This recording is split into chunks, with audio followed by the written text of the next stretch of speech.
Hello guys, it's Chris Vintomania back with another video. Now, this is a kind of different video. It's a review, but it's a review because I've been asked to do this by the likes of Bar 24 Power. Well, didn't ask, but there was likes of Stuart Clemson, Chatterman and Overjobber, which we talked to on Facebook, and kind of asked if I would want to be part of their hit or shits kind of review thing, whereas I review something and kind of give it the thumbs up or thumbs down, and then at the end of this then I pass on a review that I want to do to a certain gentleman who will be revealed at the end of it. So I was given by Overjobber Wrestlemania 25, and whenever he said this to me I was like, oh great. You could take that as you want, whether you think, oh great, I cannot wait to watch this, or oh great, I can't wait to watch this. Kind of the same thing said, but in different tones. So yeah, obviously this was in Houston, Texas, Reliant Astrodome. If you see me looking down, I've just made some notes here just so I don't kind of go, and then I think this happened. So as I go, you start off with the WrestleMania moments, you know, the superstars talking about what they hold dear, you know, Edge talking about being there at WrestleMania 6, seeing Hulk Hogan versus the Ultimate Warrior and the crowd being so split. John Cena talking about Hogan, Andre, Big Show talking about the same thing and how he was rooting for Andre with him being such a big kid. And then we see Nicole Scherzinger, or whatever she's called, singing the national anthem. And if you look in the bottom right hand corner, you'll see a guy wearing a blue shirt and a red cap backwards, and it's like a fake sign guy, and I thought that was pretty funny. So the match is the Money in the Bank ladder match, which features CM Punk, Mark Henry, MVP, Finlay, Shelton Benjamin, Kofi Kingston, Christian and Kane. So obviously Money in the Bank is like a stipulation that we really need back at a WrestleMania. I think anyway. I know it's got its own pay-per-view and stuff, but then, you know, we see Hell in a Cell pay-per-views, but then we'll get a Hell in a Cell at a different pay-per-view, etc, etc. You know, there we had Undertaker, Triple H at WrestleMania 20 at Hell in a Cell, even though we've got our own Hell in a Cell pay-per-view. So I think it's something that really needs to come back, just to fill the void by people who, you know, like this year we could have had Cesaro in it, you know, like he wasn't on TV even though he was really impressive thus far this year. So we see Kofi jumping over the ladder whenever they're going to like try and ram into him. If we see a Finlay suicide dive, obviously mark it out for that, being from Northern Ireland as Finlay is. It's just very, very weird to see that, but obviously whenever you've got that in your arsenal, you kind of use it at WrestleMania, use it on the biggest stage that you can, so you decide to use it there. Shelton running up the ladder, kind of one that goes up and then across and then up and then away goes. And Hornswoggle a tadpole splash from the top and then hitting everyone, apparently, because he is that heavy for such a little dude. The MVP powerbomb onto the ladder was pretty sick as well, and obviously CM Punk was the winner for the second year in a row. Just a really good match, you know, like obviously this is to really, really amp up the crowd, and it did its job well. We then see some things to do with access and just people saying where they're flying from, you know, meet the superstars, etc, etc. And it's nice to look back at ones now with me having been at one of them. Then we see the Diva Battle Royal, now, which is very strange because obviously whenever you watch WrestleMania live, you would have seen this Kid Rock performance, with all the divas coming out beside him, and it was just universally panned, and it's actually cut from the Blu-ray, but in their wisdom, what they haven't done is cut Lawler saying about Kid Rock was really good earlier on, wasn't he, and the other guys agreeing with him. So you had a Kid Rock mentioned, but you don't have him on that, so that's very strange as well. We start with the Divas in the ring, no entrances obviously, and then we see Santina winning that kind of bit of you know, from going for such a high on the Money in the Bank and that. Then we had the Legends, Piper, Snuka and Steamboat versus Chris Jericho, Ric Flair in their corner. Obviously this was kind of to do with the whole wrestler thing. Jericho kind of, you know, berating the other one, you know, the Legends and stuff. And Piper looked in great shape. Steamboat, out of all of them, looked fantastic shape for somebody who hasn't been in the ring for a good 17 odd years or something like that. Was really, really good. Snuka just should just go away. Just go away. Obviously, Snuka's the first one to go.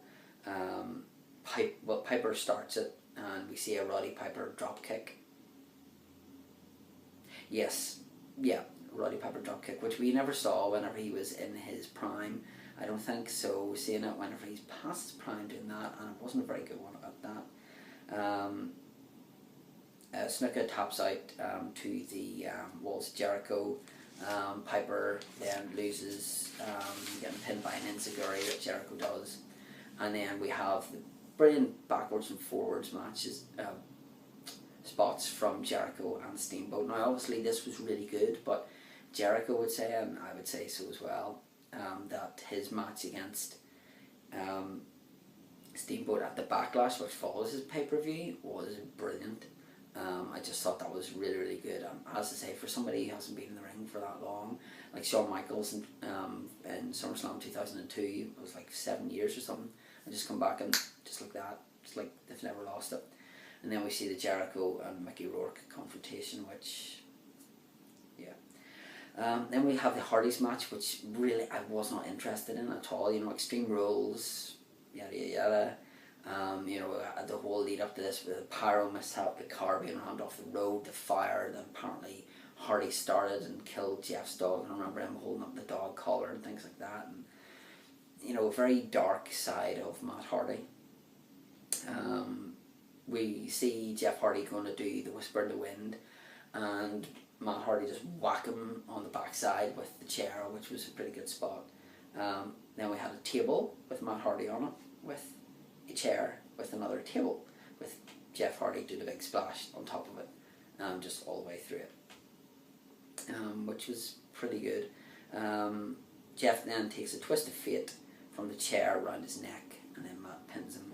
I honestly thought that this match ended differently, but it must have been a different one that these two had.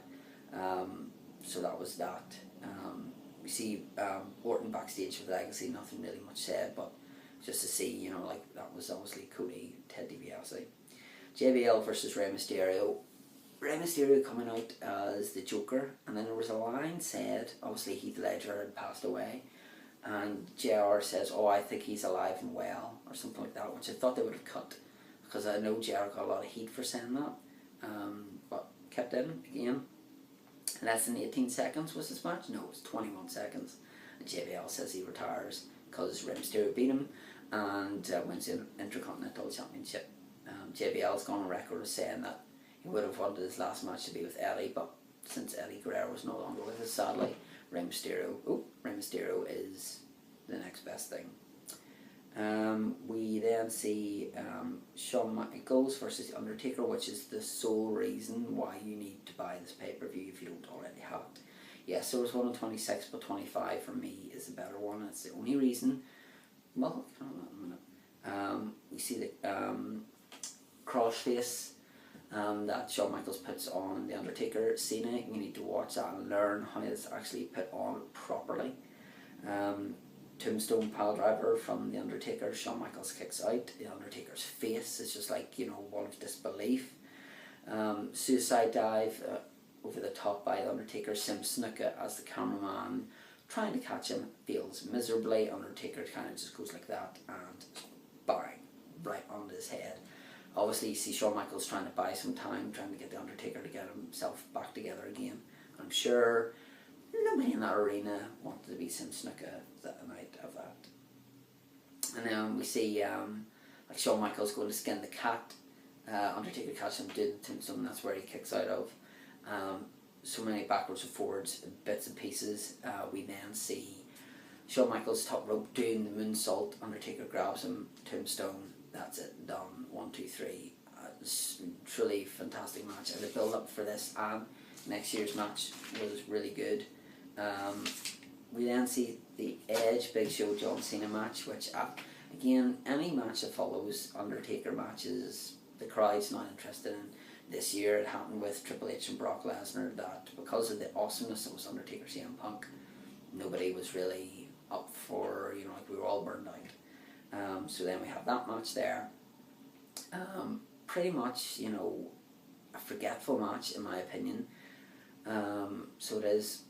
Obviously Cena getting the win the title, the World Heavyweight Championship, and then we go on to we see the Hall of Fame inductees, which I'll get on to very, very briefly because I'm trying to keep this under 15 minutes so I don't have to use my laptop. And then we get on to Triple H versus Randy Orton. Whenever Randy Orton kind of meant something, whenever the build-up for this was really good, involving Stephanie, Shane, Vince, playing War Machine by Black Sabbath. Obviously, if you're a fan of Iron Man, you'll love that song. These guys blow their loads in, you know, a couple of seconds, with Triple H hitting pedigree, Orton hitting the RKO. Kind of goes on a bit more. Again, just not a really good, in my opinion, just not a good match at all. Triple H has only really had his WrestleMania moments, the last couple with The Undertaker and with Brock Lesnar, in my opinion. Triple H victorious in that. So, yeah, again, pretty much meh. And with Hall of Fame, which is obviously on this, you know, you get it in full. You have Stone Cold Steve Austin, Ricky the Dragon Steamboat, Von Erich family, which is Kerry Von Erich, kind of accepting, Cowboy Bill Watts, Terry and Dory Funk Jr., Coco Beware and Howard Finkel. Now I expected a bit more from the Austin speech, you know, to be honest. You know, like after you've watched Flair's one, and Flair 1 goes on for ages, which is so good. Austin's one kind of doesn't, you know. I think it's because Austin is better talking in character than he is better at talking to Steve Austin himself, you know, Steve Williams. But the Ricky the Dragon Steamboat, you know, obviously Flair inducting them, you know, they lock up and kind of having a bit of fun there, and just really, really good one. Now, hit or shit, really? Is it a good? You see, I would say that if this was any other pay-per-view, it would be a hit. But because it's WrestleMania and the card for me isn't as good as it thought it would be, like upon watching it, this would be one of the weakest WrestleManias. So that's why I would say hit. I would only say the saving grace of this would be The Undertaker, Shawn Michaels. That would be the only reason that I would give it a hit.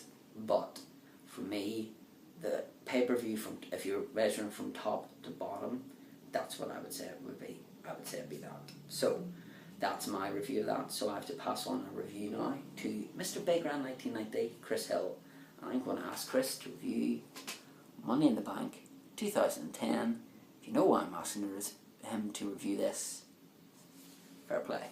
So yeah, make sure you subscribe to the guys at 2004 Punk, Bar 24 Power, G Clemson, I think it is, and Overjobber, just if you want to see any of their reviews. So obviously I'll have to wait for Overjobber to do the next one before I do mine. So this is just a kind of little something extra for the channel. Make sure you check those guys out. As always, you can go to the front of my channel, check out all the other guys, such as, Alan Price, Swanton Gurley, Mikey 2004, Robbie Rebel, etc., etc. So yeah, that's going to do it for me. Do you agree or disagree with what I've said about the WrestleMania review? And bear in mind that I've done it from top to bottom, not the fact that it has the Undertaker Shawn Michaels match in it. So bear that in mind. Don't say you can't do that because it has that. I don't know. It has to be from top to bottom. And so thanks very much for watching, and until the next video.